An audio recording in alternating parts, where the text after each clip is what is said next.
In the Treehouse, written by Andrew Larson, illustrated by Dusan Petricic, published by Kids Can Press.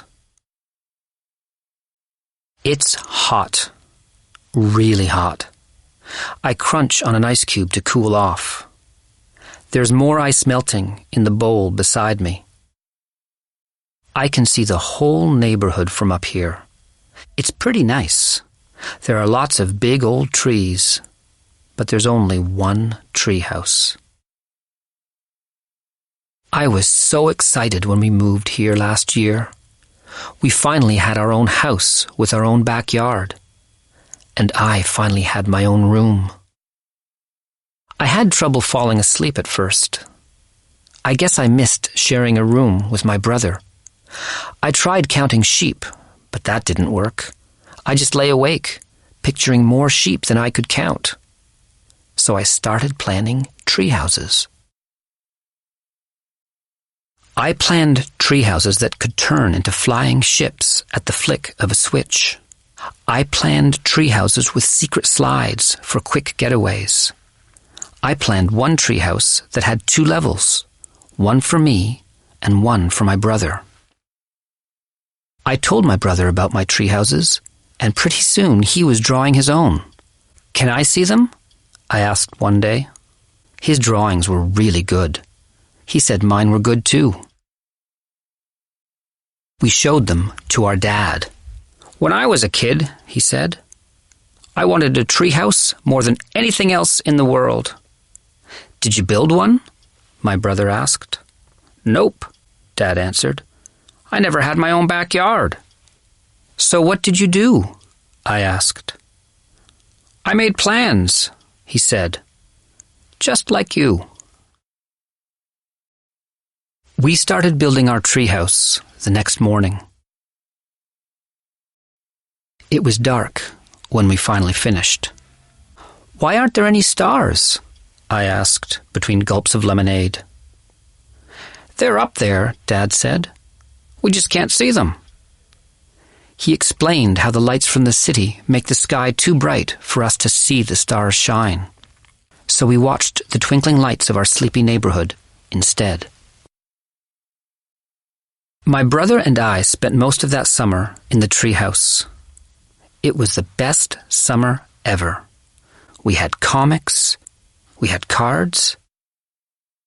Dad even got us a couple of flashlights.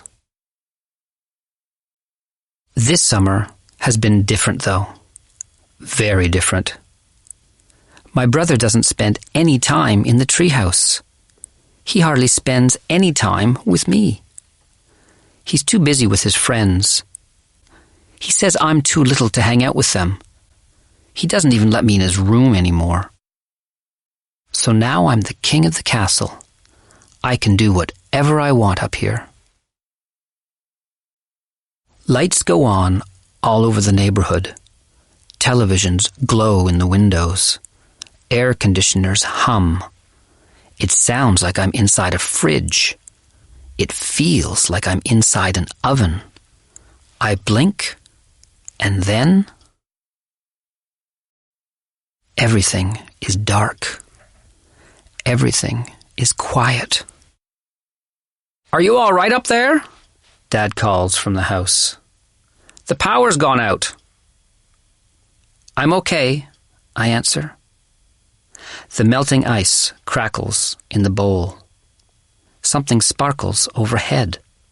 The night sky is filled with stars, more than I can count. The neighbors are coming out of their houses. Some have candles. Some have flashlights. They're all talking and laughing in the dark. It's a party. "Who wants to play hide and seek?" a kid from down the street calls out. "Who wants ice cream?" a grown-up asks. "Come and get it before it melts." I'm thinking about climbing down when I hear someone coming up the ladder. It's my brother. "Hey," he says, "can I hang out?" "Okay," I answer. "Come on up." "What are you doing up here?" he asks. "Are you hiding?" "Just thinking," I answer. "This place is looking good," he says. "Thanks," I say proudly. "Want some lemonade?" He sips his drink without saying anything.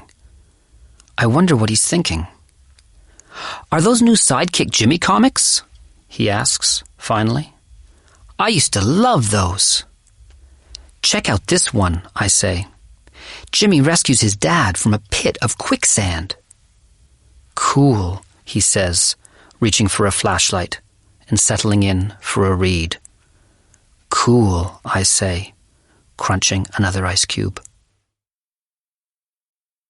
The blackout ends a couple of hours later.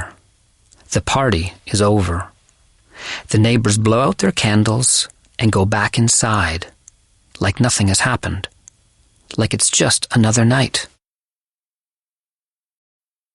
Not us. We read comics.